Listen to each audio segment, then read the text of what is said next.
नमस्कार। एसटिभी च्याटमा यहाँलाई हार्दिक स्वागत छ। म प्रकाश गिरी।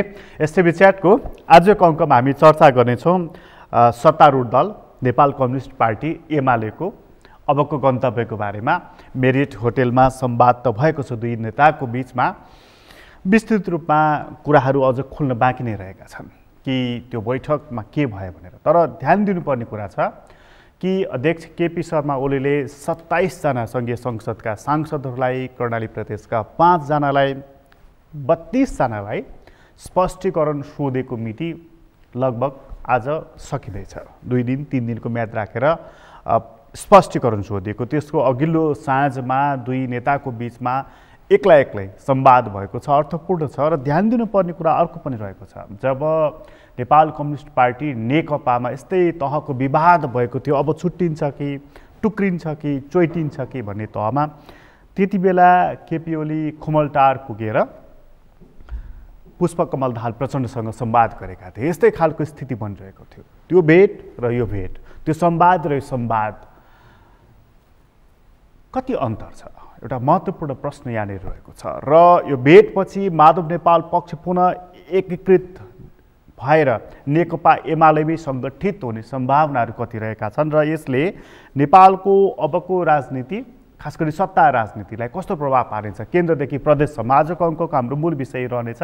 हामीसँग आज कुराकानीको लागि स्टुडियोमा हुनुहुन्छ धर्मराज रेग्मी। उहाँ प्रदेश सभा सदस्य हुनुहुन्थ्यो, दैलेखबाट निर्वाचित, माओवादीबाट। तर जब उहाँ नेकपा एमालेतर्फ लाग्नुभयो, माओवादीले चैतको 20 गते उहाँ हाम्रो सदस्य रहनु भएन भनेर सूचना प्रदेश सभालाई दियो। त्यसपछि उहाँको प्रदेश सभा सदस्य पद रहेको छैन। अहिले उहाँ नेकपा एमालेको केन्द्रीय समिति सदस्यमा मनोनित हुनुभएको छ। कर्णाली प्रदेशको सचिवमा उहाँ मनोनित हुनुभएको छ। त्यसपछिको उहाँको यात्राको बारेमा पनि हामी चर्चा गर्नेछौँ। तपाईँलाई स्वागत छ। धेरै धन्यवाद। किन छोड्नुभयो तपाईँले चाहिँ माओवादी, जहाँ 53 सालदेखि तपाईँ, मैले हेर्दै थिएँ तपाईँको चाहिँ ऊहरू 53 सालदेखि तपाईँ आरम्भ गरेको पार्टी, त्यो पार्टी सर्लकको छोड्नुभयो, जहाँबाट तपाईँ निर्वाचित हुनुभयो त्यो पार्टी छोड्नुभयो र अहिले एमालेमा जानुभयो, त्यहाँ मनोनित केन्द्रीय सदस्य, प्रदेश सचिव हुनुहुन्छ।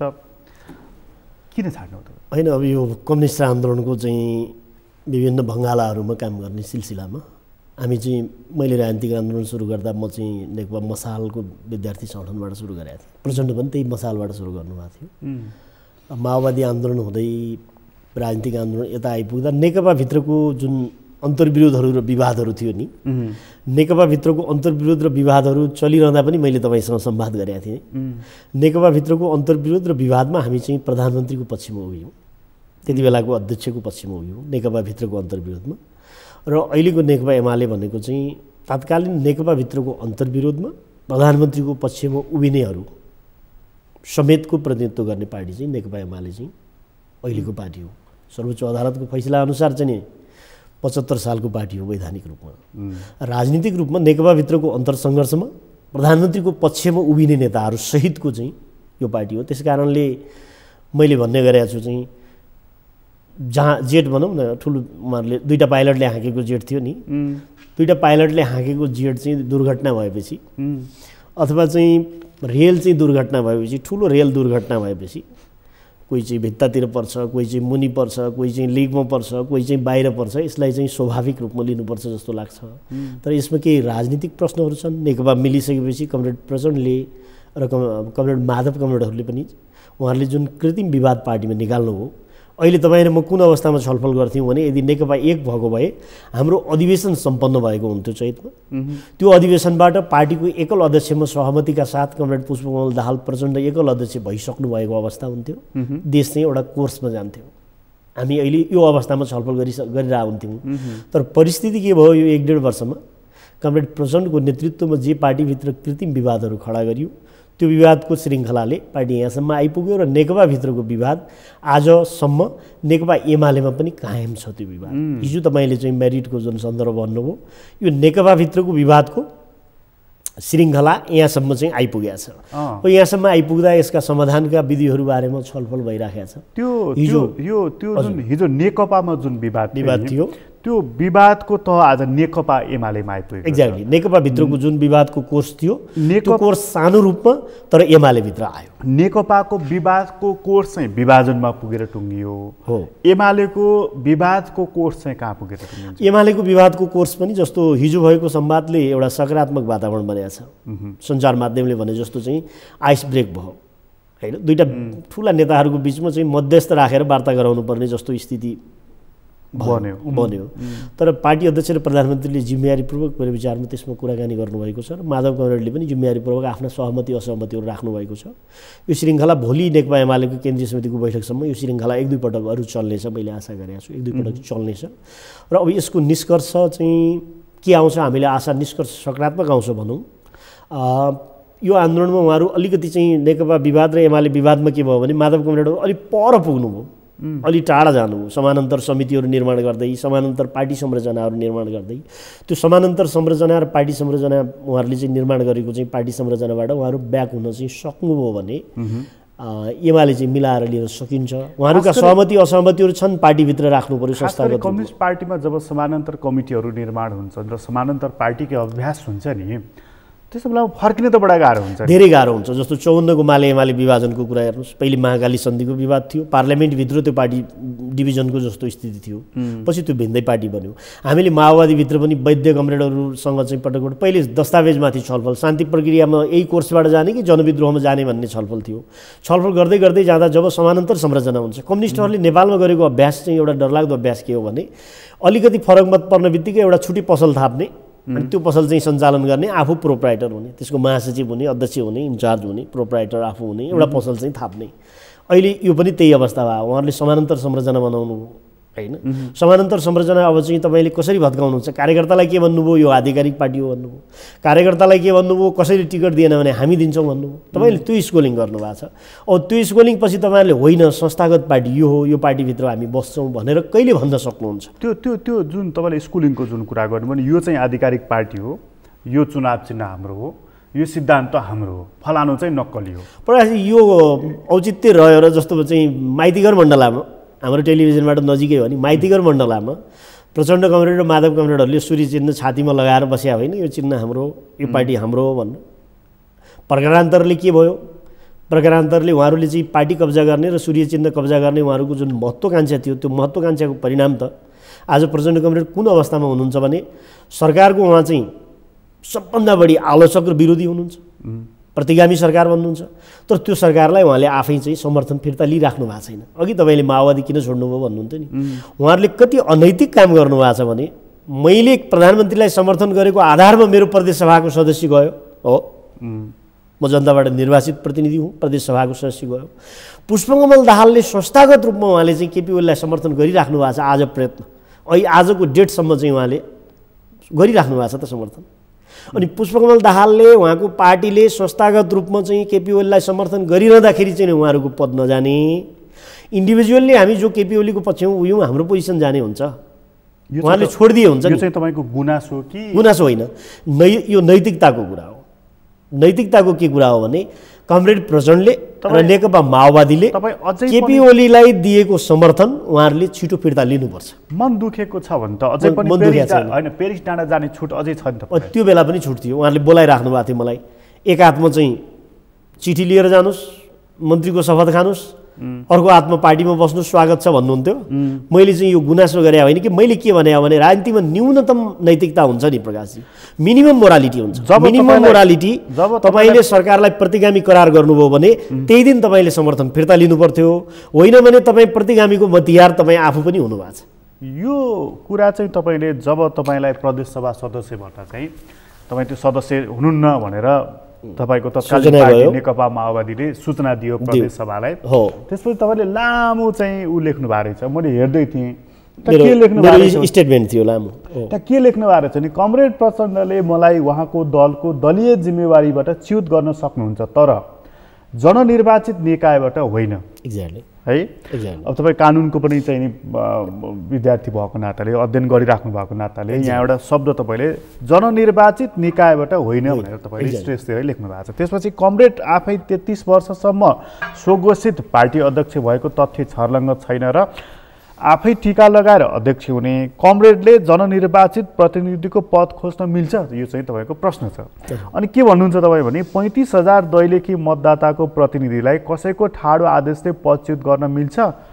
यो भने चाहिँ लोकतन्त्रको मान्यता विपरीत हो भन्ने तपाईँको भनाइरहेको छ। एक्ज्याक्टली। त्यसो हो भने तपाईँले यहाँ कानुनका 2-3वटा कुरालाई आकर्षित गर्नुभएको छ।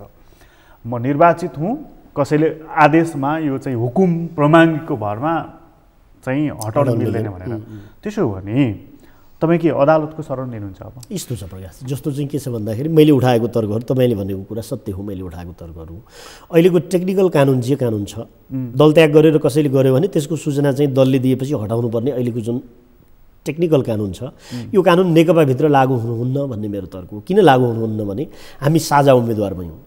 एमाले उम्मेदवारी दिएको ठाउँमा माओवादीले दिएन, माओवादीले उम्मेदवारी दिएको ठाउँमा एमाले दिएन। साझा घोषणापत्र लिएर गयौँ।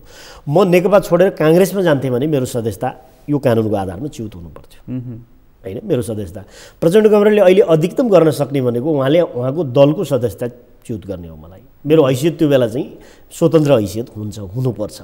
तर एमाले अथवा माओवादी छोडेर काङ्ग्रेसमा जानेलाई जुन कानुन आकर्षित हुन्छ, यदि हिजो हामी छुट्टा-छुट्टी दलबाट लडेको, छुट्टा-छुट्टै घोषणापत्रमा लडेको, मैले एमालेको उम्मेदवारसँग प्रतिस्पर्धा गरेको, एमालेबाट आउनेले माओवादीको उम्मेदवारसँग प्रतिस्पर्धा गरेको थियो भने यो ल चाहिँ लागू हुन्थ्यो।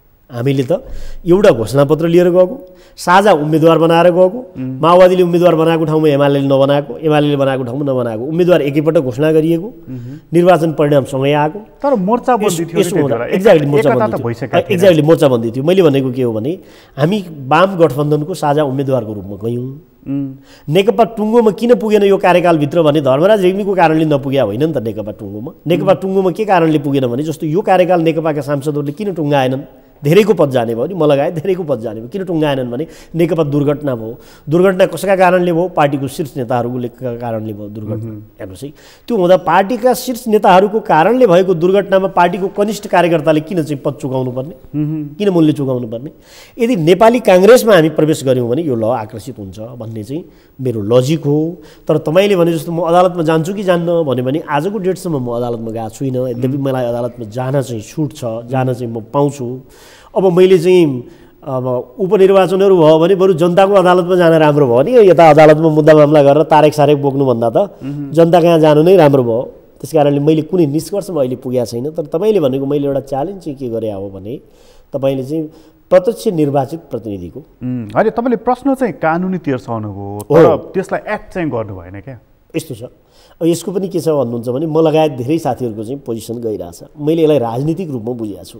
मैले कानुनी प्रश्न किन तिर्स्यायो भने मोरालिटीको ग्राउन्डमा, मैले नैतिकताको ग्राउन्डमा चाहिँ प्रचण्ड कमरेडलाई प्रश्नहरू तिर्साउँ। राजनीति कहाँ छ भन्ने भन्दा पनि मैले के गर्ने, जस्तो मेरा लागि के थियो भने अदालतको फैसलापछि माओवादीमा चाहिँ जान मेरा लागि खुल्ला थियो। माओवादीका शीर्ष नेताहरूले मलाई बोलाएको पनि हो। एक हातमा चाहिँ मन्त्रीको शपथको पत्र लैजानुहोस्, एक हातमा चाहिँ तपाईँ पार्टीमा आउनुहोस् पनि भने हो। मैले के भने मैले अस्वीकारै गरेको। मैले अस्वीकार गरे हो मन्त्री पद, मैले मन्त्री पद अस्वीकार गरे हो। साँच्चै हो र? साँच्चै हो। यो त मलाई साथीभाइहरूले नि हेरिराख्नु पत्र मलाई चाहिँ आज पत्र लिएर जानुहोस् पार्टीको तर्फबाट, तपाईँ चाहिँ शपथ खानुहोस्, तपाईँ चाहिँ आगामी प्रतिनिधि सभाको टिकट तपाईँको हुन्छ भन्दा मैले नेताहरूलाई भनेको थिएँ कि टिकटको कुरा त नेपाली काङ्ग्रेससँग माग्यो भने पनि दिन्छ। धर्मराज रेग्मीलाई टिकटको कुरा भएन। कुरा के भयो भने मैले नेकपाभित्रको विवादको बेला प्रधानमन्त्रीलाई साथ दिएको छु, तपाईँहरूले कृत्रिम विवाद पार्टीमा खडा गर्नुभयो। यस कारणले म मेरो पोजिसनको लागि कम्प्रोमाइज गर्दिनँ।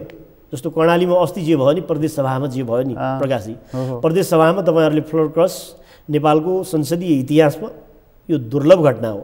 जे घटना भयो नि, जस्तो लज्जास्पद घटना भयो सभामा 10 मिनट अगाडि पार्टीको बैठकमा बसेर उहाँहरूले सभामा गएर फ्लोर क्रस गर्नुभयो पार्टी हित विपरीत। धर्मराज रेग्मी सभामा प्रवेश गरेन। धर्मराज रेग्मीले सभाभन्दा बाहिर खुला रूपमा उसले के भन्यो भने म राजनीतिक रूपमा प्रधानमन्त्रीको पक्षमा उभिएँ। हिजोको नेकपा विवादमा एउटै पार्टी हुँदा मेरो मोरल ग्राउन्ड मैले प्रधानमन्त्रीलाई सपोर्ट गर्नुहुन्छ, त्यस कारणले म चाहिँ पदमा रहन्न। उदाहरणको लागि मैले पनि त्यत्तिकै लज्जा गर्ने हो भने के हुन्थ्यो, म माओवादीको संसदीय दलमा बसेर एमालेको पक्षमा मत हाल्न सक्थेँ नि। यदि म त्यति अनैतिक हुने हो भने मैले पनि फ्लोर क्रस गर्न मिल्थ्यो नि। अथवा मैले चाहिँ आफ्नो उठाएको मुद्दामा, नेकपा हुँदा मैले उठाएको केवल नैतिकताकै कारणले मात्रै हो त तपाईँ त्यहाँभित्र प्रवेश गरेर मन एकातिर मत अर्कोतिर नगरेको? वैचारिक रूपमा प्रचण्ड कमरेड वैचारिक सङ्कटमा हुनुहुन्छ। वैचारिक सङ्कटमा यसर्थ हुनुहुन्छ कि उहाँले नेकपा बनाइसकेपछि नेकपा निर्माण गरेपछि विनिर्माणको नेतृत्व पनि उहाँले गर्नुभयो। त्यो नेकपा चाहिँ विभाजनको नेतृत्व गरिसकेपछि उहाँलाई वैचारिक रूपमा सङ्कट छ। आजको माओवादी जहाँनिर छ वैचारिक रूपमा उहाँलाई सङ्कट छ। हेर्नुहोस् माओवादीभित्र के थियो भन्नुहुन्छ भने कमरेड मोहन वैद्यले चाहिँ शास्त्रीय मार्क्सवादी राजनीतिको नेतृत्व गर्नुहुन्थ्यो, क्लासिकल मार्क्सिजमको विचारको त्यो नेतृत्व गर्नुहुन्थ्यो। बाबुरामजीले चाहिँ समकालीन विश्व कहाँ जान्छ कन्टेम्पोरेरी पोलिटिक्सको चाहिँ विचारको नेतृत्व गर्नुहुन्थ्यो उहाँहरूले। पार्टीभित्र के हुन्थ्यो भन्दाखेरि चाहिँ वैद्यजीले क्लासिकल मार्क्सिजमको चाहिँ धारणा राख्नुहुन्थ्यो, परम्परागत मार्क्सवादको। बाबुरामजीले चाहिँ कन्टेम्पोरेरी पोलिटिक्स संसार कहाँ जान्छ राख्नुहुन्थ्यो। प्रचण्डजीले ती दुईटै माथि छलफल चलाएर दुईटै दस्तावेज पकेटमा हालेर उहाँले चाहिँ नयाँ दस्तावेज बनाएर पार्टी हाँक्नुहुन्थ्यो। आज माओवादीमा चाहिँ वैद्यजी पनि हुनुहुन्न, बाबुरामजी पनि हुनुहुन्न। प्रचण्डजीले शास्त्रीय मार्क्सवादको चाहिँ बाटो पनि छोड्नुभयो उहाँले। हिजोको जुन जनवादी राज्य सत्ताको बाटोहरू थियो शास्त्रीय मार्क्सवाद छोड्नुभयो। कन्टेम्पोरेरी पोलिटिक्समा माओवादीलाई कहाँ लिने भन्ने प्रचण्डजी कहाँ सङ्कट छ। जस्तो उहाँले आजसम्म त्यो भिजन छैन, भिजन छैन प्रचण्डजी कहाँ।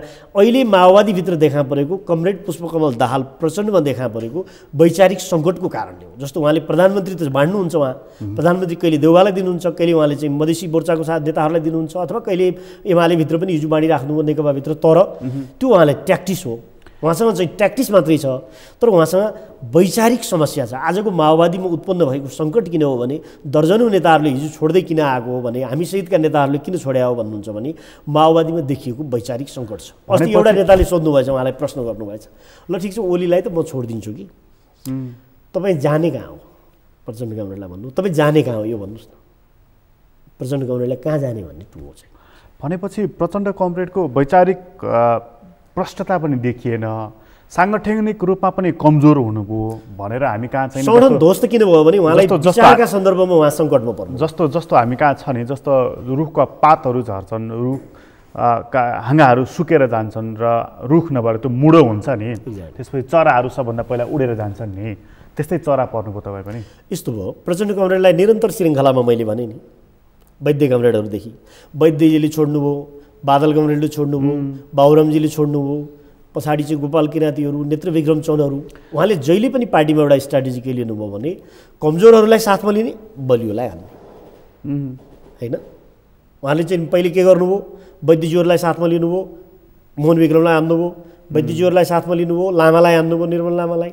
उहाँहरूले चाहिँ पछि चाहिँ अमिकजीहरूलाई हान्नुभयो, युद्ध चाहिँ अगाडि बढ्दै जाँदा चाहिँ बादलजीहरूलाई हान्नुभयो, पछि चाहिँ शान्ति प्रक्रियामा आउने बेला बाबुरामजीलाई हान्नुभयो, शान्ति प्रक्रिया पछि चाहिँ उहाँले बाबुरामजीहरूको अरूको साथ लिएर वैद्यलाई हान्नुभयो, नारायण गाईजीको साथ लिएर बाबुरामजीहरूलाई हान्नुभयो। उहाँको जो श्रृङ्खला छ नेकपाभित्र आइसकेपछि के भयो भने उहाँले माधव कमरेडहरूलाई साथमा लिएर केपी कमरेडलाई हान्नुभयो। उहाँले त्यही स्ट्राटेजी प्रयोग गर्नुभयो जुन स्ट्राटेजीको प्रचण्डको उदय भयो। त्यो भनेको चाहिँ उहाँले द्वन्द्वको बेलाको रणनीति थियो नि, उहाँले चाहिँ ढाडमा टेकेर टाउकोमा हान्नुभयो, माधव कमरेडको ढाडमा टेकेर ओलीको टाउकोमा हान्नुभयो। तर ओली कमरेडले चाहिँ टाउकोमै बसेर टाउकोमा हान्नुभयो कि माथिबाट किला हान्ने हुन्छ नि, माथिबाट हान्नुभयो। त्यस कारणले उहाँले चाहिँ कमजोरहरूलाई साथमा लिने, बलियो विरुद्ध हान्ने र मोर्चा बनाउने प्रचण्ड कमरेडको रणनीति यो हो। हिजो उहाँसँग चाहिँ मैले अघि भने जस्तो चाहिँ विचारको नेतृत्व गर्ने नेताहरूको पङ्क्ति थियो, आज उहाँसँग विचारको नेतृत्व गर्ने नेताहरूको पङ्क्ति छैन, उहाँबाट त्यो सम्भव छैन। त्यो नभएपछि के हुन्छ भने उहाँले सरकारलाई प्रतिगामी करार गर्नुहुन्छ तर समर्थन फिर्ता लिन सक्नुहुन्न। समर्थन किन लिनुहुन्न, नयाँ समीकरणको उहाँलाई सुनिश्चितता छैन। त्यो भनेको के हो भने उहाँले चाहिँ वैचारिक सङ्कट छ, उहाँलाई वैचारिक सङ्कट छ। त्यस कारणले माओवादीभित्र देखिएको वैचारिक सङ्कटको कारणले दर्जनौँ नेताहरूले पार्टी छोड्नुभयो, त्यो मध्ये एउटा म पनि हो र पछिल्ला दिनहरूमा यो क्रम चाहिँ बढेर जान्छ। अब यसको मतलब चाहिँ राजनीतिक रूपमा प्रचण्डजीको अवसान भयो भन्ने मैले त्यो शब्द चाहिँ मेरो श्रद्धेय नेतालाई अवसानको शब्द त म प्रयोग गर्दिनँ। कहिलेकाहीँ नेताहरू भन्छन् नि फलानुको राजनीति सिद्ध्याइदिन्छन् भन्छन् नि, राजनीति सिद्ध्याउन मार्नु पनि पर्दैन, थुन्नु पनि पर्दैन, केही पनि गर्नु पर्दैन। दिग्गज नेताहरू हेर्नुहोस् त 46 सालमा चाहिँ सार्वजनिक हुँदा सिपी मैनालीको कति ठुलो राजनीतिक हाइट थियो, सिपी कमरेड कहाँ हुनुहुन्छ? चित्रबहादुर दाईहरूको के राजनीतिक हाइट थियो, उहाँहरू चाहिँ सरकारमा जानुभयो, उपप्रधानमन्त्री हुनुभयो, उहाँहरूको अवस्था के छ भन्दाखेरि चाहिँ के छ भन्दाखेरि राजनीति कसैको सिद्ध्याउन केही पनि गर्नु पर्दैन भनेको वैचारिक रूपमा उहाँलाई जे समस्या आयो। प्रचण्डजीको अबको यात्रा भनेको अहिलेको सिपी मैनालीको ठाउँ हो। प्रचण्डजीको अबको यात्रा भनेको चाहिँ तपाईँको एउटा इलेक्सन उहाँले फेस गर्नुपर्छ। अहिले इलेक्सनमा जान उहाँ डराइराख्नु भएको छ, काङ्ग्रेस इलेक्सनमा जान तयार छ, नेकपा एमाले इलेक्सनमा जान तयार छ, जसपा पनि इलेक्सनमा जान तयार छ। अहिले इलेक्सनमा जान प्रचण्ड कमरेड तयार हुनुहुन्न, ढिलोछुरी चाहिँ उहाँहरू पनि इलेक्सनमा जानुपर्छ होइन।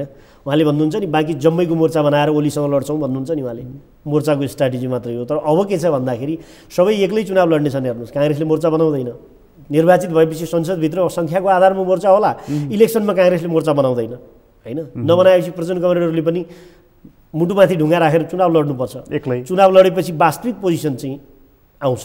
त्यस कारणले एकचोटि हामीले 4-6 महिनाको बिचमा प्रचण्ड कमरेडको रियल साइज के हो त्यो साइज चाहिँ जनताले चाहिँ देखाउनुपर्छ। त्यो साइज देखिसकेपछि चाहिँ प्रचण्ड कमरेड आउने भने त चाहिँ राप्रपाको स्थानमा होइन र। अहिले उहाँहरूको जनमत नभएको कारणले उहाँ चाहिँ चुनावमा जान डराउनु भएको छ, अरू त केही पनि छैन नि। संसदले निकास नदिने भयो यो कुरा त सत्य हो होइन। संसदभित्र यस्तो अवस्था छ कि प्रकाशजी दुनियाँको संसदमा देख्न नपाइने अवस्था, सांसदले फ्लोर क्रस गर्छ। पहिले नै के सल्लाह हुन्छ भनेपछि अहिले तपाईँको अहिले चुनाव नभइरहेको केवल प्रचण्डजीहरूको कारणले एक्ज्याक्टली प्रचण्ड कमरेड डराउनु भएको छ। प्रचण्ड कमरेड डराउनु भएको छ। एमालेकै पनि त समस्या छ होइन। प्रधानमन्त्री निर्वाचन एमालेको अध्यक्ष चुनाव फेस गर्न तयार हुनुहुन्छ। उहाँले जनताको बिचमा एजेन्डा राखेर चुनावमा जान उहाँ चाहिँ तयार हुनुहुन्छ। एमालेभित्रको समस्या छैन। चुनाव फेस गर्न तयार हुनुहुन्छ तर आफ्नो कम्फर्टेबल पोजिसन भएको बेलामा प्रधानमन्त्रीले हिजोदेखि पनि संसद विघटनदेखि पनि के भन्नुभयो भने नयाँ इलेक्सनमा जाने हो भन्नुभयो। अहिले संसदभित्र हेर्नुहोस् न, सबभन्दा लज्जास्पद दृश्य कहाँ देखियो भने संसद विघटन भएको अवधिभरि उहाँहरूले संसद पुनर्स्थापनाको लागि आन्दोलन गर्नुभयो है। पार्लियामेन्ट चाहिँ तपाईँको फर्केको पहिलो बैठकमा चाहिँ उहाँहरूले बहिष्कार गर्नुभयो। पहिलो बैठकमा भीमरावलजीले बोल्नुभयो। प्रचण्ड त संसदभित्र कति निरीह हुनुभयो भन्दाखेरि प्रचण्डले संसदभित्र बोल्न सक्नु भएन। उहाँको सचेतक देव गुरुङजीले बोल्न सक्नु भएन।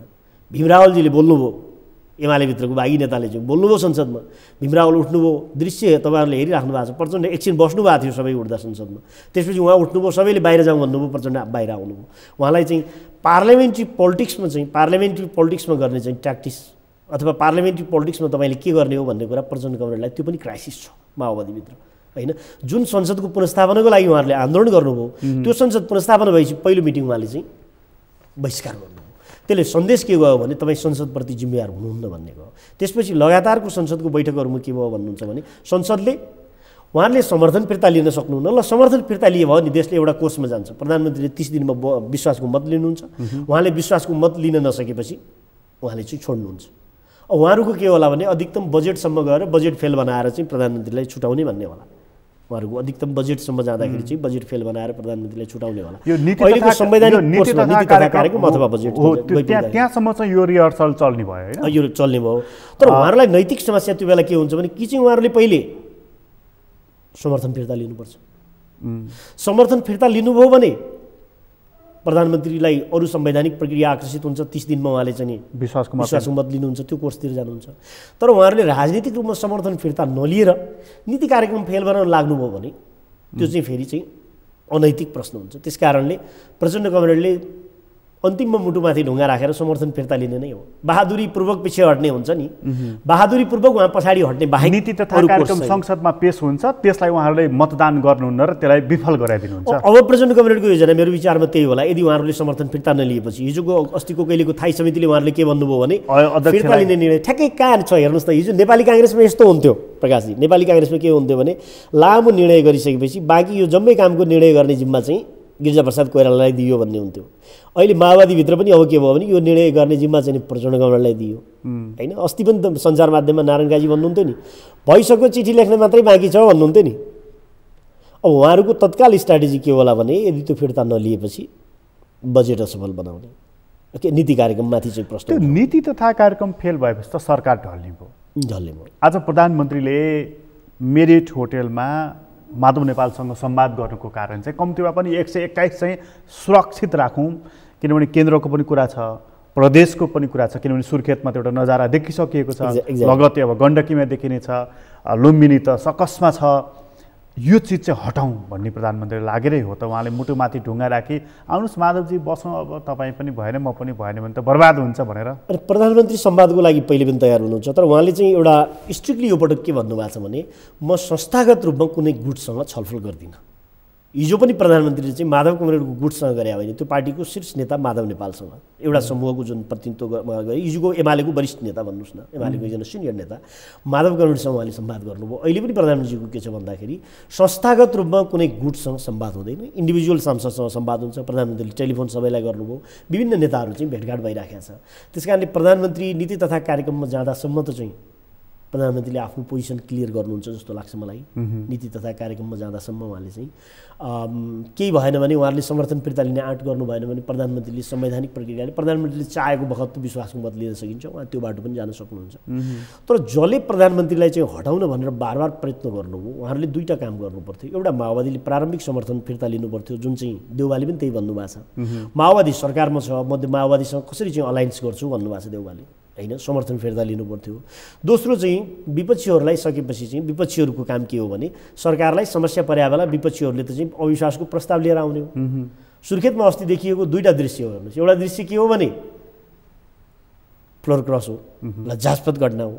अर्को दृश्य के हो भने नेपाली काङ्ग्रेसले प्रदेश सभामा 3 वर्षको अवधिमा प्रदेशको नाम र राजधानी राख्ने सुरुको प्रस्ताव बाहेक 3 वर्षमा कुनै पनि संसदमा आएको प्रस्तावमा नेपाली काङ्ग्रेसले समर्थन गरेका छैन। सुर्खेतमा, कर्णाली प्रदेशमा रेगुलर विधेयकहरू, सामान्य विधेयकहरू जो संसद र सरकार चलाउन अनिवार्य बनाउनुपर्छ, ती विधेयकहरूमा पनि नेपाली काङ्ग्रेसले हुन्छ र हुँदैन नभनेर मौन बसेको छ। तर पहिलोपटक काङ्ग्रेसले के गर्यो भने 5 पटक काङ्ग्रेसको दलको नेताले चाहिँ सरकारको र अर्थमन्त्रीको संसदमा राजीनामा माग्नुभयो।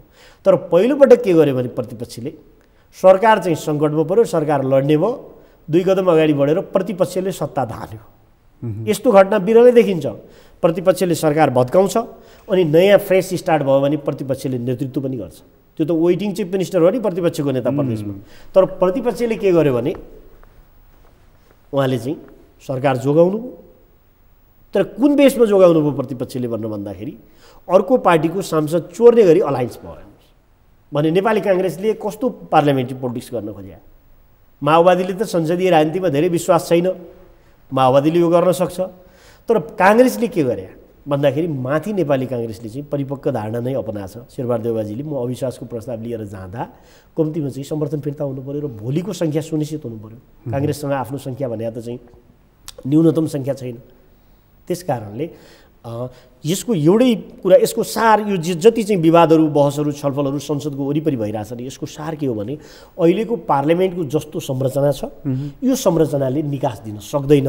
तपाईँले जति छिटो इलेक्सनमा जानुभयो त्यति छिटो तपाईँलाई फ्रेस म्यान्डेट आउँछ र संसदको संरचनामा केही हेरफेर हुन्छ। यो नहुँदासम्म हामीले संसद झेलिराख्नुपर्छ। त्यसो भए संसदलाई लम्बाइ राख्नु भनेको विवादलाई जारी राख्नु भन्ने चाहिँ तपाईँको निष्कर्ष निक्ल्यो। यो संसदले विवादको हल गर्न सक्दैन भने फ्रेस म्यान्डेटमा जानुको सर्वोत्तम विकल्प अरू केही पनि छैन। फ्रेस म्यान्डेटमा जानु छ। जति पार्लियामेन्ट चाहिँ लम्बिँदै जान्छ त्यति तपाईँ चाहिँ राजनीतिक उल्झनमा फस्दै जानुहुन्छ। प्रधानमन्त्री चाहिँ अहिले मङ्सिरमा निर्वाचन गर्ने गरी त्यो तयारीमा हुँदै हुनुहुन्छ? होइन, प्रधानमन्त्रीलाई संवैधानिक प्रक्रियाहरू छ, त्यो नगुज्रेसम्म चाहिँ उहाँले तयारी गर्ने कुरा कसरी तयारी गर्नुहुन्छ र? संवैधानिक प्रक्रिया छ, संसदबाट प्रधानमन्त्री हटाउने र नयाँ प्रधानमन्त्री बनाउने प्रक्रिया छ। अस्ति सर्वोच्च अदालतले जे व्याख्या गरेको छ। तर यसको त अधिकतम म्याद भनेको त त्यही नीति तथा कार्यक्रम नै रह्यो भनेको भन्नुहोस् न, जेठै भन्नुहोस् न। त जेठमा जब यो खुट्किलो पार हुन्छ, नीति कार्यक्रममा गइपुग्दाखेरि संसदभित्र चाहिँ संविधानका अरू प्रक्रियाहरू आकर्षित हुन्छन् जस्तो मलाई लाग्छ। त्यसपछि अरू प्रक्रियाहरू विश्वासको मत लिनु होला 100 को 2 अनुसार, त्यसपछि 76 3 मा जाला, 5 मा जाला, त्यसपछि यही अवस्था रहँदा अदालतले भनेअनुसार संविधानका अरू प्रोभिजनहरू आकर्षित हुन्छन् नीति कार्यक्रमसम्म गइपुग्दा। र त्यति बेलासम्म गइपुग्दा माओवादीले पनि समर्थन फिर्ता लिनुपर्छ, लिन्छ। नलिएपछि प्रधानमन्त्रीले अरू संवैधानिक बाटोहरूलाई चाहिँ फेसिलिटेट गर्नुहुन्छ जस्तो लाग्छ मलाई। जब नीति तथा कार्यक्रम फेल हुन्छ त्यसपछि प्रधानमन्त्रीले तत्क्षण संसद विघटन गर्नुहुन्छ? फेल हुने अवस्था नै आउँदैन, फेल हुने अवस्था आउँदैन। नीति कार्यक्रम चाहिँ अहिलेकै अवस्थामा नीति कार्यक्रम पास हुन्छ भनेको मन्त्रीहरूको मतको कारणले जोगिन्छ। अहिलेकै अवस्थामा नीति कार्यक्रम पास हुन्छ किनभने माओवादीले पनि समर्थन गरिराखेको छ। माओवादीले समर्थन छोडेको सन्दर्भमा चाहिँ नीति कार्यक्रमभन्दा पहिले नै संसदको अर्को कोर्स हुन्छ, त्यो भने प्रधानमन्त्रीको विश्वासको मतको कोर्स सुरु हुन्छ। कर्णालीकै घटना दोहोरियो भने नि त्यहाँनिर माधव नेपाल पक्षहरूसँग फ्लोर क्रसको सुविधा त छ। फ्लोर क्रसको सुविधा होइन, त्यो त चाहिँ क्राइम हो। हेर्नुहोस्, पार्लियामेन्टमा त्यो चाहिँ अपराध हो। त्यो त चाहिँ अपराध भयो भने त्यसपछि थाहा हुने हो। अहिले पूर्वानुमान गर्न सकिने जस्तो सुर्खेतमा अस्ति हामीलाई के थाहा थियो भने केही सांसदहरूमाथि संशय थियो, केही सांसदहरू मुख्यमन्त्री कहाँ बसिराख्नु भएको थियो, छलफल भइरहेको थियो, सबै सूचना थियो। तर संसदीय दलमा आएर मान्नेले तपाईँलाई कसरी भन्नुहुन्छ, तपाईँले भोट दिनुहुन्छ कि दिनुहुन्न कसरी भन्नुहुन्छ, तपाईँ आफै हुइप लगाउने निर्णयमा सही गर्नु। प्रक्रियामा मलाई अनौठो लागिरहेको छ, जस्तो केन्द्रमै पनि जस्तो भोलिपल्टको लागि संसदको बैठक राखिएको छ, अघिल्लो दिन 1 बजेबाट लागू हुने गरी हिउँदे अधिवेशन अन्त्य हुन्छ। गण्डकी प्रदेशमा अविश्वासको प्रस्ताव दर्ज हुँदैछ, राति 12 बजे अन्त्य भइसक्छ, भोलिपल्ट बिहान उठ्दाखेरि प्रदेश सांसदहरू चकित पर्छन्। के हो यो? हामी 300 वर्ष अगाडि ब्रिटिस पार्लियामेन्टमा चाहिँ जे छलफलहरू हुन्थ्यो, जे ट्याक्टिक्सहरू हुन्थ्यो, त्यो चाहिँ अहिले अपनाइराखेका छौँ। संसदीय व्यवस्थामा हामी 300 वर्ष पछाडि छौँ। ब्रिटिस पार्लियामेन्टमा जे छलफल हुन्थ्यो यस्तै छलफल हुन्थ्यो ब्रिटिस पार्लियामेन्टमा। अहिले तपाईँले हेर्नुभयो भने चाहिँ जस्तो अघिल्लो पटक पनि त बोरिस जोन्सनले चाहिँ ब्रेक्जिटको बेला चाहिँ 35 दिन पार्लियामेन्ट चाहिँ निलम्बन गरिदिनु। हामीले त प्रजातन्त्र हेर्ने भनेको संसदीय व्यवस्थामा के हुन्छ भन्नुहुन्छ भने नेपालको संसदको अभ्यास के छ हामीले त्यो हेर्नु पऱ्यो, त्यो नभए भारतको के छ त्यो हेर्नु पऱ्यो, त्यो नभए बेलायतको हेर्ने हो, स्कटिस पार्लियामेन्टको हेर्ने हो, ब्रिटिस पार्लियामेन्टको हेर्ने हो। तपाईँले ब्रिटिस पार्लियामेन्ट समेत चाहिँ अघिल्लो वर्ष के भयो भन्नुहुन्छ भने 35 दिनको लागि प्रधानमन्त्रीले चाहिँ निलम्बन गर्नु होइन भन्दाखेरि अहिले तपाईँको चाहिँ संसदीय प्रजातन्त्रमा पनि संसारमा केही सङ्कटहरू छन्। संसदीय प्रजातन्त्र पनि नयाँ वे आउट गर्न लागिराखेका छन् र ती सङ्कट परेका नराम्रा उदाहरण जति हामी सब कपी गरिरहेका छौँ। हामी यस्तो छौँ कि कम्युनिस्ट पार्टीले संसदीय प्रजातन्त्रको नेतृत्व गरिरहेछौँ। परम्परागत रूपमा कम्युनिस्टहरू संसदलाई विश्वास नगर्ने है। आज त हामी यस्तो सन्दर्भमा छलफल गर्दैछौँ कि कम्युनिस्ट पार्टी स्थापनाको 72 वर्ष पुरा भएको छ। 73 वर्षमा हामी पार्टी प्रवेश गरेका छ। यो 72 वर्षमा नेपालमा कम्युनिस्ट पार्टी स्थापना हुँदा के थियो भन्नुहुन्छ भने प्रकाशजी राणा शासनको अन्त्य गर्ने उद्देश्यले कम्युनिस्ट पार्टी स्थापना भयो होइन। यसमा 72 वर्ष गुज्रेछन् पुष्पलालजीले बनाएको पार्टी। हामी यति बङ्गलामा छौँ। अब हामी दुईवटा समस्यामा छौँ। एउटा समस्या के छ भने एकातिर हामी हिजो कम्युनिस्टहरूको शास्त्रीय मार्क्सवादको जार्गनबाट, शास्त्रीय मार्क्सवादको अवधारणाबाट बाहिर छैनौँ। संसद भनेको खसीको टाउको झुन्डाउने हो, सुँगुरको मासु बेच्ने हो भन्ने अवधारणाबाट अन्त्य छैनौँ। एकातिर हामीलाई त्यो प्रभाव छ। अर्कोतिर हामीले संविधान जस्तो बनाएको छौँ। यसले गर्दा हामीलाई संसदीय व्यवस्थाको चाहिँ अहिलेको प्रतिस्पर्धात्मक संसदीय व्यवस्थाको नेतृत्व पनि कम्युनिस्ट पार्टीले गर्नुपर्ने ठाउँमा हामी आइपुगेका छौँ। अहिले जस्तो चाहिँ सांस्कृतिक राष्ट्रवादको विषय जे उठ्या छ, कम्युनिस्टहरूले धर्म मान्छन् कि मान्दैनन् भन्ने छलफलहरू चलिराखेका छ। तर कम्युनिस्ट पार्टीले जब सत्ता चलाउँछ यो बेला चाहिँ मुलुकको सांस्कृतिक धरोहरहरूको नेतृत्व पनि, त्यसको संरक्षणको नेतृत्व पनि कम्युनिस्ट पार्टीले गर्नुपर्ने जस्तो अवस्थामा आइपुगेका छौँ। यस्तो हुँदाखेरि हेर्दाखेरि एकातिर हामीले अपनाइरहेको चाहिँ सिद्धान्तसँग नमिल्ने जस्तो पनि देखिन्छ। सिद्धान्तमा क्राइसिसहरू पनि छन्। सिद्धान्तमा नमिल्ने कुरा त थुप्रै भएका छन्। कम्युनिस्टहरूले संसदीय लोकतन्त्रको रक्षाको लागि भन्दै एक्ज्याक्टली डेमोक्रेसीको, किन हामीले संविधान त्यो बनाएको छौँ। कम्युनिस्ट पार्टीले हामीले संविधान के बनाएको छौँ भने प्रतिस्पर्धाबाट श्रेष्ठता हासिल गर्ने र संसदीय लोकतन्त्रको बाटो हामी समाजवादमा जाने भनेका छौँ। एउटा डर नि, जस्तो कुनै बेला जब चाहिँ राजा महेन्द्र र बिपीको बिचमा टक्राव भयो नि, 17 साल आए नि। अहिले कम्युनिस्ट पार्टी यत्रो ठुलो जनमत प्राप्त गर्यो। प्रचण्ड ओलीको बिचमा टक्राव भयो, प्रचण्ड माधवको बिचमा टक्राव भयो, त्यत्रो नेकपा फुट्यो, नेकपा एमाले फुटको सङ्घारमा छ। भोलि के होला थाहा छैन, तर पार्टीहरू जुट्लान् फुट्लान् त्यो बेग्लै कुरा हो। राजनीतिक प्रणाली नै कतै दुर्घटनामा त छैन। यसमा हाम्रो भू राजनीतिक र भू रणनीतिक समस्या पनि छ। प्रधानमन्त्रीले त्यसलाई राम्रोसँग बुझेर ट्याकल गरिराख्नु भएको छ। भू राजनीतिक र भू रणनीतिक समस्या छ। संसारको सम्पूर्ण शक्ति एसिया केन्द्रित छ। त्यसमा पनि तपाईँको संसारको चाहिँ एउटा ग्लोबल पावर चाइना हाम्रो छिमेकमा छ, रिजनल पावर इन्डिया छ होइन।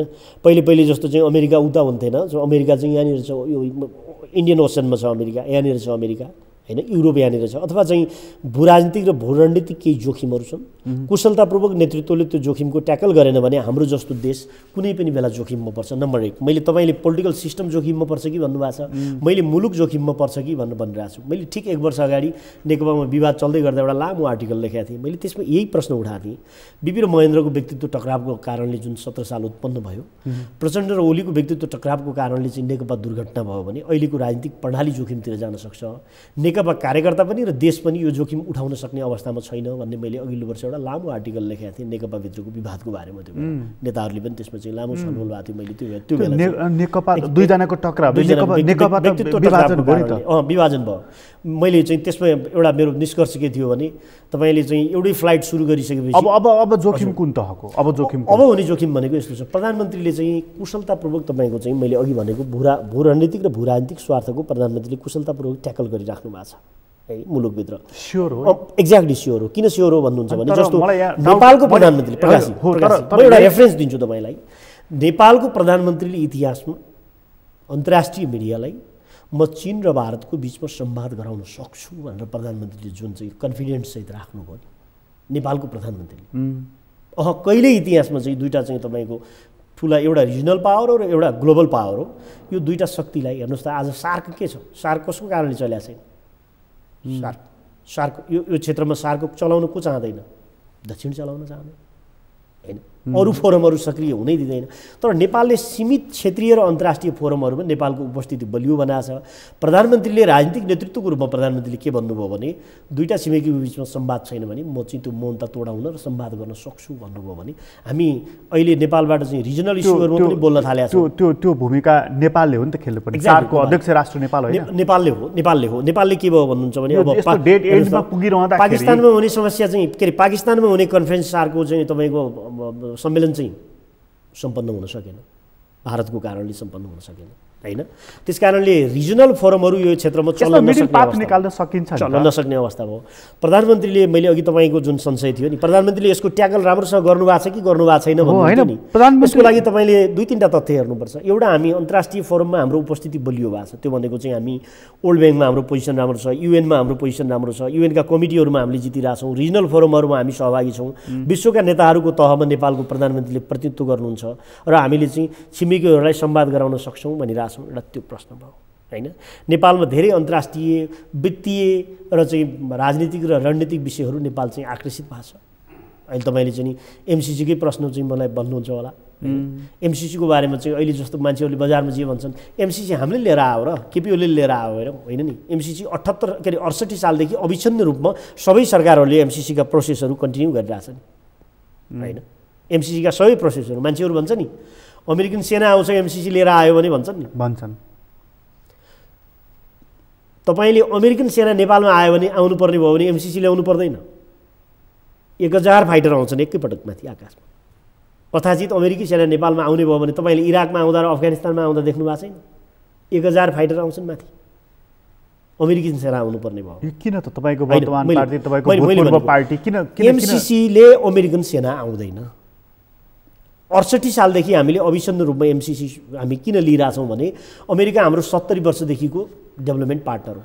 अमेरिका पास हुन्छ, अमेरिका डेभलपमेन्ट पार्टनर कहिलेदेखि पास हुन्छ? त्यो एमसीसी 70 वर्षदेखिको हैन।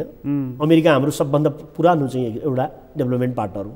त्योसँग हामीले युएसएड लगायतको प्रोजेक्ट हामीले लिइ नै राखेका छौँ हैन, लिइराखेका छौँ। अनि युएसएडको कार्यक्रममा आउने सबै खैरेहरू चाहिँ अमेरिकन सेनाको मान्छे होइन भनेर कसैले ग्यारेन्टी गर्छ? अघिल्लो वर्ष माइतीघर मण्डलामा तपाईँको चाहिँ त्यो चाइनिजहरूले चाहिँ तपाईँको चाहिँ प्रहरीलाई आक्रमण गर्यो नि, थाहा छ तपाईँलाई? यहाँनिर सिंहदरबार अगाडि त्यो फुटेज एकचोटि दोहोऱ्याएर हेर्नुहोस् त। त्यो तालिम प्राप्त चिनिया सेनाको मान्छे होइन तपाईँले भन्नुहुन्छ, हतियार लिएर पो कोही आउँदैन नि। आज तपाईँलाई अन्तर्राष्ट्रिय मिसनहरूबाट नेपालमा आउने चाहिँ तपाईँको खैरेहरू चाहिँ सेनाको मान्छे होइन तपाईँ भन्नुहुन्छ।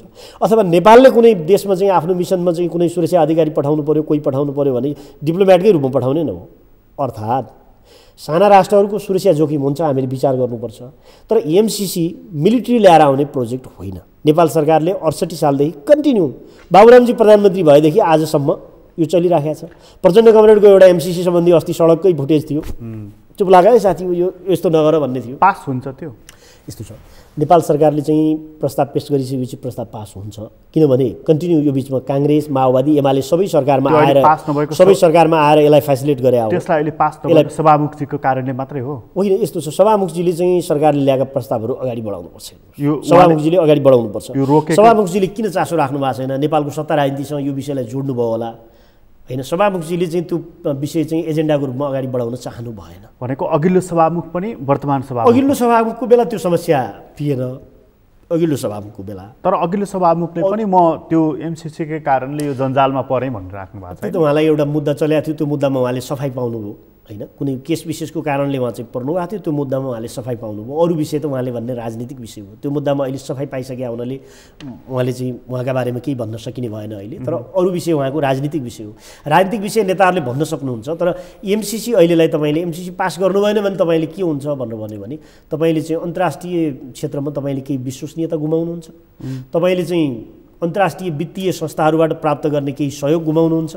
कि नेपाल अमेरिका सम्बन्ध चाहिँ चिसो पस्नु पर्यो, कि नेपाल अमेरिका सम्बन्ध चाहिँ तपाईँको तुसारो पर्नु पर्यो? अहिले तपाईँ युएसएडको पैसा लिइराख्नु भएको छ। अहिले यो नेकपा हुँदै नेकपा एमालेसम्म जुन विवाद देखिएको छ नि, यो एमसीसी भर्सेस बीआरआई, यही लडाइँको एउटा रणनीतिक र नीतिगत प्रश्न के हो भने तपाईँ एट द सेम टाइम चाहिँ दुईटा ठुला महाशक्ति राष्ट्रहरूको परियोजनामा प्रवेश गर्नुभयो भने जोखिम त बढ्छ। बेल्ट एन्ड रोड इनिसिएटिभमा पनि जानुभयो तपाईँ, मिलेनियम च्यालेन्ज कर्पोरेसनमा पनि जानुभयो, एट द सेम टाइम तपाईँ जानुभयो भने दुईटा शक्ति राष्ट्रहरूका ठुला प्रोजेक्टहरूमा केही न केही रणनीतिक विषयहरू त जोडिएकै हुन्छ। तपाईँले के गर्नुपर्छ, सानो देशहरूले भने रणनीतिक विषयको सूक्ष्म तरिकाले अध्ययन गरेर त्यसको ट्याकल गर्दै अन्तर्राष्ट्रिय सम्बन्ध विस्तार गर्नुपर्छ। साना देशको सम्बन्ध जहिले पनि जोखिममा हुन्छ। हेर्नुहोस्, साना मुलुकहरूको अन्तर्राष्ट्रिय सम्बन्ध हमेसा जोखिममा हुन्छ। हामीले दुईवटै ठुला राष्ट्रहरूसँग, शक्ति राष्ट्रहरूसँग एकसाथ दुईवटा प्रोजेक्ट अघि बढायौँ नि। त्यो हामीले किन बढायौँ भने नेपाल अन्तर्राष्ट्रिय समुदायसँग कसैको पनि अलायन्समा बस्दैन, गुटमा बस्दैन। हामी गुट निरपेक्ष छौँ, तर सबै अन्तर्राष्ट्रिय शक्ति केन्द्रहरूसँग, सबै छिमेकी र चाहिँ मित्र राष्ट्र र चाहिँ संसारका सबै देशहरूसँग हामी चाहिँ साझेदारी गर्न चाहन्छौँ भन्ने हामीले सन्देश दिएको। हामी चीनसँग पनि साझेदारी गर्न चाहन्छौँ, अमेरिकासँग पनि गर्छौँ, तर चीनसँगको सम्बन्ध हामी भारतसँगको दुरुपयोग गर्दैनौँ। भारतसँगको सम्बन्ध अथवा वेस्टर्नसँगको सम्बन्ध अथवा अमेरिकनसँगको सम्बन्ध हामी चीनसँग दुरुपयोग गर्दैनौँ भनेर हामीले चाहिँ दुईटैको प्रोजेक्टमा सामेल भयो। तर हामीलाई सानो राष्ट्रलाई अन्तर्राष्ट्रिय जोखिम चाहिँ जहिले पनि हुन्छ। त्यो बेला चाहिँ कुशल नेतृत्व चाहिन्छ। आज प्रधानमन्त्री केपी ओलीलाई कसले काँध थापिरहेको छ? प्रधानमन्त्री केपी ओलीलाई त हेर्नु भएन, अस्ति चाहिँ तपाईँको चाहिँ हेर्नुहोस्, घरेलु राजनीति र अन्तर्राष्ट्रिय राजनीतिको एउटा ब्यालेन्स गर्छ नेतृत्वले। त्यो ब्यालेन्स के गर्छ भन्नुहुन्छ भने घरेलु सङ्कट उत्पन्न भयो भने अन्तर्राष्ट्रिय सम्बन्ध मिलाउनुपर्छ, होइन? अन्तर्राष्ट्रिय सम्बन्ध चिसोपन बढ्दै गयो भने तपाईँले चाहिँ घरेलु सङ्कट व्यवस्थापन गर्नुपर्छ। आज प्रधानमन्त्रीले घरेलु सङ्कट परेपछि अन्तर्राष्ट्रिय भनेको दक्षिण छिमेकीको मद्दतमा आफूलाई टिकाइराख्नु होइन, मैले मद्दत भनिनँ।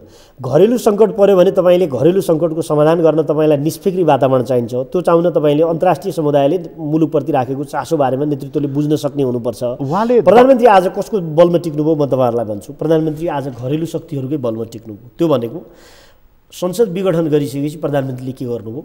ठुल्ठुला जनसभाहरू गर्नुभयो। प्रधानमन्त्रीले जनसभाहरू गर्नुभयो देशभरि। त्यसैले टिकायो। देशभरि जनसभा गरिसकेपछि प्रधानमन्त्रीको चाहिँ पक्षमा जनमत कति छ भन्ने चाहिँ जनमत देखा पर्यो। जस्तो संसद पुनस्थापना भएपछिको स्थिति त के थियो भने प्रधानमन्त्रीले सम्पूर्ण रूपमा हार्नुभयो भन्ने स्थिति थिएन, त्यही स्थिति थियो नि। प्रधानमन्त्रीले सम्पूर्ण रूपमा हार्नुभयो, प्रचण्ड कमरेडहरू माधव कमरेडले सम्पूर्ण रूपमा जित्नुभयो भन्नुभयो। एउटा बिम्बै भयो, लड्डु चाहिँ त धेरै बिम्ब नै प्रयोग भयो, त्यो चाहिँ बदनाम भयो। तर हो के भन्दाखेरि प्रधानमन्त्रीले त्यो बेला पनि चाहिँ इलेक्सनमा जान किन चाहनु भएको थियो भन्दाखेरि चाहिँ देशभरि प्रधानमन्त्रीको पक्षमा भइरहेका प्रदर्शनले जनमतको सङ्केत गरिरहेको थियो। मतलब त्यही जनमतले नै प्रधानमन्त्री बलियो हुनुहुन्छ भनेरै टिकिराख्नु भएको हो वा सामन्त गोयल प्रकरणदेखि अहिले जसपाको एउटा भङ्गालोले प्रधानमन्त्रीलाई सपोर्ट गर्ने भन्ने कुरा जुन यो गुलियो वचन छ, सामन्त गोयलको पनि म क्लियर गरिदिन्छु। यसको पछाडि सामन्त गोयलको पनि क्लियर गरिदिन्छु तपाईँ मार्फत। के हो भन्दाखेरि सञ्चार माध्यमले पनि थाहा पाउनु भएको छ। सामन्त गोयलले भनेको के हो? सामन्त गोयलले भनेको चाहिँ प्रधानमन्त्रीलाई कसैले अविश्वासको प्रस्ताव राख्यो भने प्रधानमन्त्रीलाई समर्थन गर्ने, समर्थन गर्न नेपालभित्र वातावरण बन्ने। अनि प्रचण्ड माधव नेपाललाई के भने हो भने प्रधानमन्त्रीको विरुद्ध अविश्वासको प्रस्ताव हाल्नुहोस्, तपाईँहरूलाई सहयोग गर्ने। त्यति चाहिँ प्रधानमन्त्रीले बुझ्नु भएको छैन, त्यति पार्टी नेतृत्वले बुझेको छैन। सामन्त गोयल हाम्रो चासोले आयो होइन, भारतीय प्रधानमन्त्रीले आफ्नो प्रतिनिधि पठाउनु भयो। को पठाउनु भयो भन्दाखेरि उहाँ पठाउनु भयो। अरू कोही पनि इन्भोय पठाउन सकिन्छ। हामीले चाहिँ यो नाकाबन्दी भएको बेला हामीले कसलाई पठायौँ भन्दाखेरि हामीले चाहिँ पहिले उप प्रधानमन्त्री हुनुहुन्थ्यो कमल थापालाई पठायौँ। त्यसपछि हामीले चाहिँ प्रदीप गेवालीजीलाई पठायौँ पार्टीको तर्फबाट। त्यसपछि हामीले चाहिँ तपाईँको धेरै धार्मिक, राजनीतिक अनि चाहिँ सैन्य सबै सम्बन्धहरूलाई प्रयोग गऱ्यौँ हामीले इन्डियासँग चाहिँ सम्बन्ध सहज बनाउन। त्यो बेला चाहिँ प्रयोग हुन्छ। तर तपाईँले भनेको के हो भने भारतले दिने भनेको त त्यही उहाँहरूले प्रचण्ड कमरेड र माधव कमरेडले भारतको सल्लाह बिना चाहिँ प्रधानमन्त्रीमाथि यति ठुलो आक्रमण गर्नुभयो। उहाँहरूलाई कुनै अन्तर्राष्ट्रिय शक्ति केन्द्रको समर्थन बिना उहाँहरूले यो फायर गर्नुभयो प्रधानमन्त्रीमाथि। उहाँहरूको क्यालकुलेसन थियो, उताबाट सङ्केत थियो प्रधानमन्त्री लड्छन् अब हान भन्ने थियो, तपाईँहरू अविश्वासको प्रस्ताव लिएर जानुहोस् भन्ने थियो। चीनबाट आएको डेलिगेटले प्रचण्डलाई प्रश्न गर्यो। हेर्नुहोस्, अस्ति नेकपाको डिभिजनको बेला आएको डेलिगेट, एउटा डेलिगेट आएको थियो नि तपाईँले, हो चार्टर फ्लाइट लिएर आएको थियो। तपाईँले 4 महिना किन पर्खनु भएन? 4 महिना तपाईँलाई पर्खन नसक्ने खालको चाहिँ वातावरण के थियो? जस्तो भदौको बेलाको नेकपा विवादको बेला त चाहिँ चीनको सक्रियता देखियो नि त बाहिर।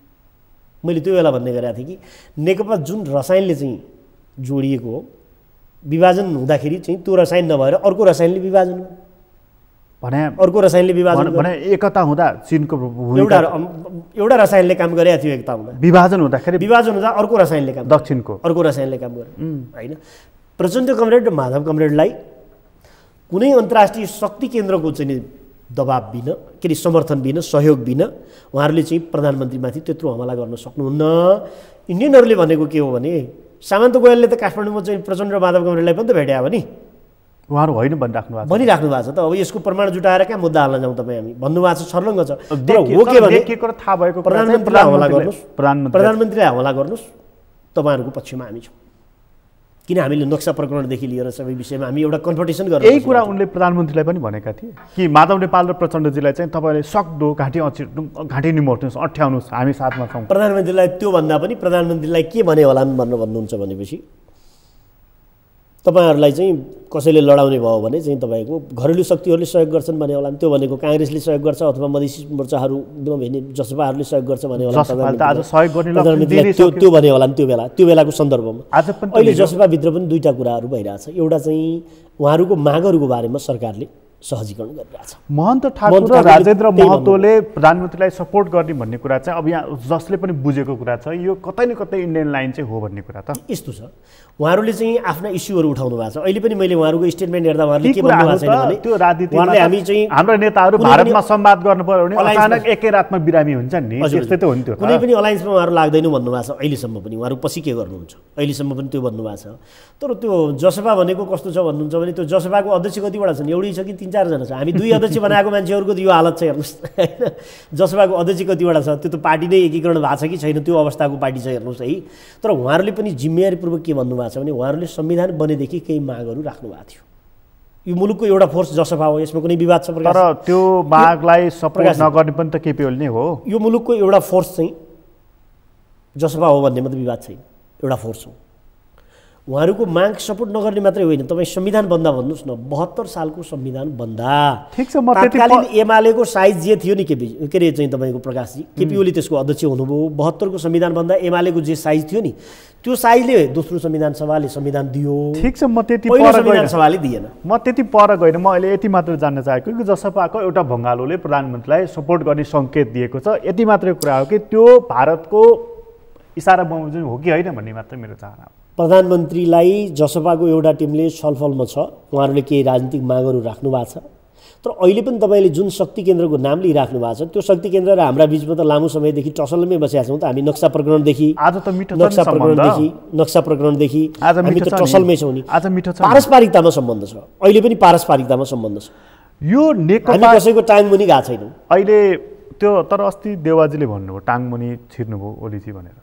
अनि प्रधानमन्त्री भइसके मान्छे, त्यो पनि 4 पटक भएको प्रधानमन्त्री, शेरबहादुर दाइ चाहिँ कतिपटक प्रधानमन्त्री भए नै भनेर बिर्सने अवस्था छ। त्यति लामो प्रधानमन्त्री भइसकेका मान्छे, उहाँले त्यो के सन्दर्भमा भन्नुभयो? यति छिचर गरी देउवाले भाषण गरेको मैले सुनेको थिएन। उहाँले त्यो कुरा चाहिँ के सन्दर्भमा भन्नुभयो?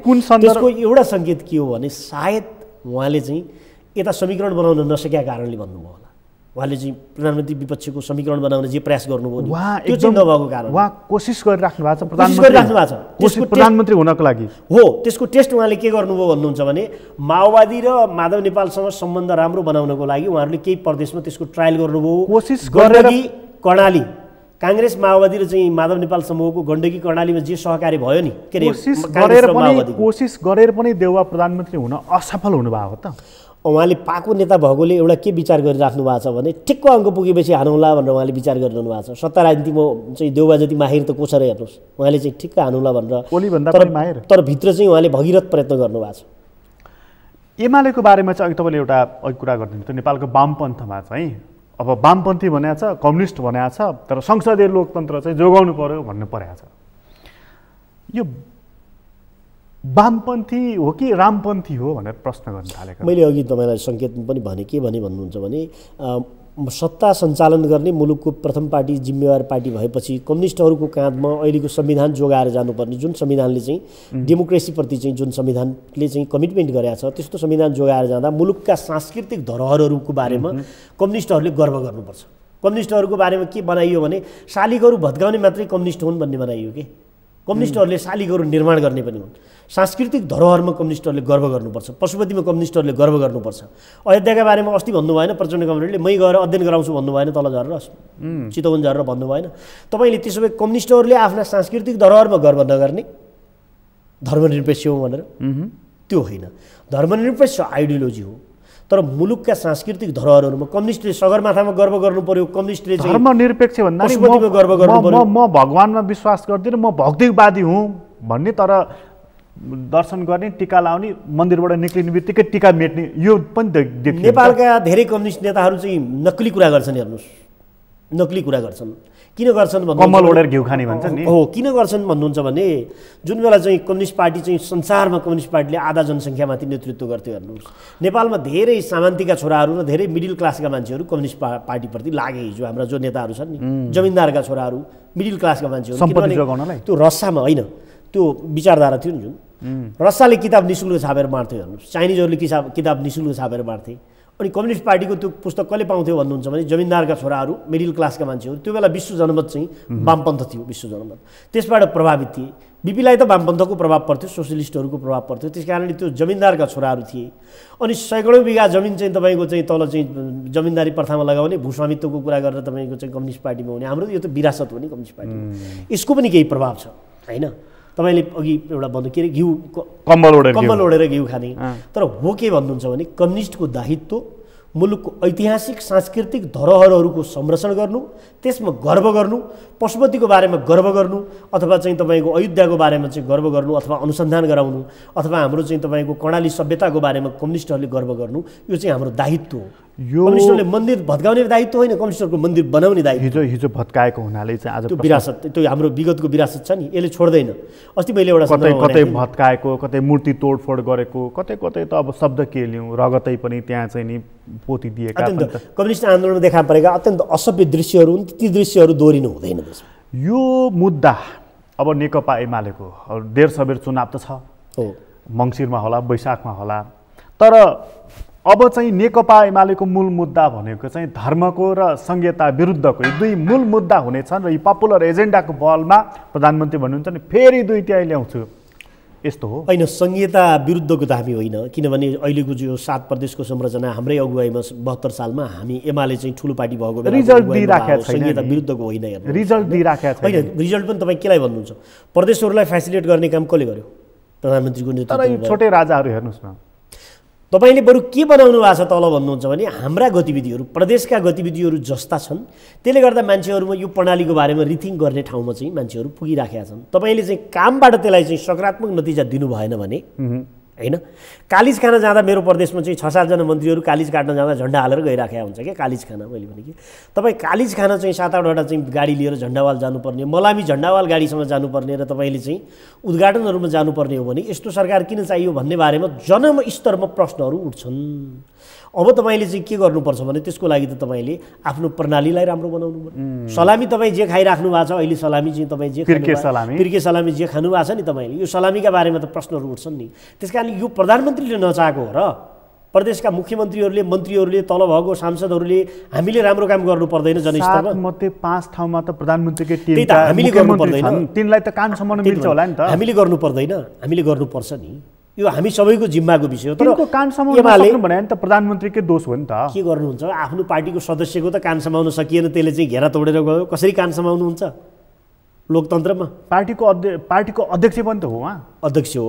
अध्यक्ष भएको पार्टीमा त बिचरा अध्यक्षलाई चाहिँ 6 पटक हो कि हटाएको, कति पटक हो प्रकाश साधारण सदस्यबाट हटाएको। अब तपाईँलाई इलेक्सनको एजेन्डामा म अलिकति विषयान्तर भयो, इलेक्सनको एजेन्डामा अघि तपाईँले भन्नुभयो नि तपाईँहरू इलेक्सनमा किन जानुहुन्छ भन्नुभयो भने 3 वर्षको अवधिमा हामीले गरेका कामहरूको आधारमा होइन, अहिलेको संविधानलाई बलियो बनाउने र लोकतन्त्रलाई संस्थागत गर्ने आधारमा मुलुकको स्थायित्वको मुद्दा लिएर हामी इलेक्सनमा जान्छौँ। धर्मको मुद्दा उठ्छ कि उठ्दैन मूल मुद्दा भनेर? होइन, धर्मलाई हामी चाहिँ तपाईँको धर्मको के बनाउने, संविधानमा धर्म राख्छौँ भनेर हुँदैन। हिन्दू राज्यको पनि त सकियो नि, संविधानमा धर्म राख्ने विषय चाहिँ नेकपा एमाले उठाउँदैन, हामीले चाहिँ उठाएर जाँदैनौँ। संविधान धर्मनिरपेक्ष छ, राज्यको आफ्नै धर्म, एमालेले धर्मको संरक्षण गर्छ भनेर धर्म हुँदैन होइन, एमालेले धर्मको संरक्षण गर्छ भन्ने चाहिँ तपाईँ त्यो, तर धर्मान्तरको जुन विषय छ नि, तर प्रोजेक्टको रूपमा धर्म बदल्न त पाइएन। आज यो राम सीता काठमाडौँदेखि अयोध्यासम्म थोरीसम्म पठाएको भने मतलब चाहिँ एमाले चाहिँ त्यो हिन्दू जनमत बटुल्नको लागि आज वातावरण बनाउँदैछ। हेर्नु न, यी कतिपय परम्पराहरू छन् चाहिँ उसको चाहिँ तपाईँको के अरे हाम्रो चाहिँ तपाईँको राम जानकीको जयन्ती चाहिँ प्रत्येक वर्ष आइ नै रहन्छ राम जानकीको मन्दिर। तर अयोध्याको बारेमा प्रधानमन्त्रीले केही ऐतिहासिक तथ्यसहित उहाँले चाहिँ अयोध्याको बारेमा चासो राख्नु भएको छ, केही ऐतिहासिक तथ्यसहित। यसको युनिभर्सिटीहरूले अध्ययन गराउन्, अनुसन्धान गराउन्, नेपालका चाहिँ तपाईँको संस्कृतिकर्मीहरूले यसको अध्ययन अनुसन्धान गराउन्, तपाईँहरूले गर्नु पर्यो। विख्यात चाहिँ यो चाहिँ धर्म संस्कृतिका चाहिँ विद्वानहरूले यसमा छलफल गर्नु। यो कुरा त तर नेपाल तपाईँले भने एउटा भारतवर्षमा नेपाल चाहिँ यो भूखण्ड जुन छ नि हामी यसको भारतवर्षमा हाम्रो भूखण्ड सांस्कृतिक हाम्रो धरोहर भएको रीतिरिवाज भूखण्ड हो नि। संस्कृतिको संरक्षण चाहिँ हाम्रो सरकारले गर्नुपर्छ, गरेको कुरामा समर्थन छ। तर यो धर्म भनेको चाहिँ अफिम हो, हाम्रो मार्क्सले भन्नुभएको छ, भन्दै भन्दै भन्दै भन्दै भन्दै कतै धर्मभिरु त हुनुहुन्न। होइन, हामी चाहिँ हनुमान समातेर चुनावमा जाँदैनौँ, यसमा चाहिँ चिन्ता मान्नु। रामनामी ओढेर हनुमान जाँदैनौँ, रामनामी कम्युनिस्ट सीता पार्टीको झन्डा राम लेखेर यत्रो रातो टिका लगाएर त्यस्तो लगाउने मान्छे पनि चाहिँ हाम्रो अभियानमा आउँछन्। तर हामी चाहिँ आफै चाहिँ तपाईँको हनुमान समातेर चुनावमा जाँदैनौँ कि राम समातेर चुनावमा जाँदैनौँ। चुनावमा जान त लोकतन्त्रको पक्षमा हामीले गरेका कामहरू, संविधानको रक्षाको लागि हामीले गरिरहेका कामहरू र 3 वर्षमा प्रधानमन्त्री भएपछि विकासको बारेमा हाम्रो जुन एउटा भिजन चाहिँ जनता कहाँ राखेका छौँ, यही पर्याप्त छ त प्रकाशजी। तपाईँलाई धेरै धेरै धन्यवाद। धेरै धन्यवाद, तपाईँले यो फरक सन्दर्भमा मलाई कुरा गर्ने अवसर दिनुभयो। आदरणीय दर्शकवृन्द, तपाईँलाई पनि धन्यवाद। आज हामीले कुराकानी गऱ्यौँ धर्मराज रेग्मीसँग। उहाँसँगको कुराकानीहरूलाई यति नै। एसटिभी च्याटबाट म प्रकाश गिरीलाई बिदा दिनु। सगरमाथा टेलिभिजन हेर्दै गर्नुहोला। नमस्कार।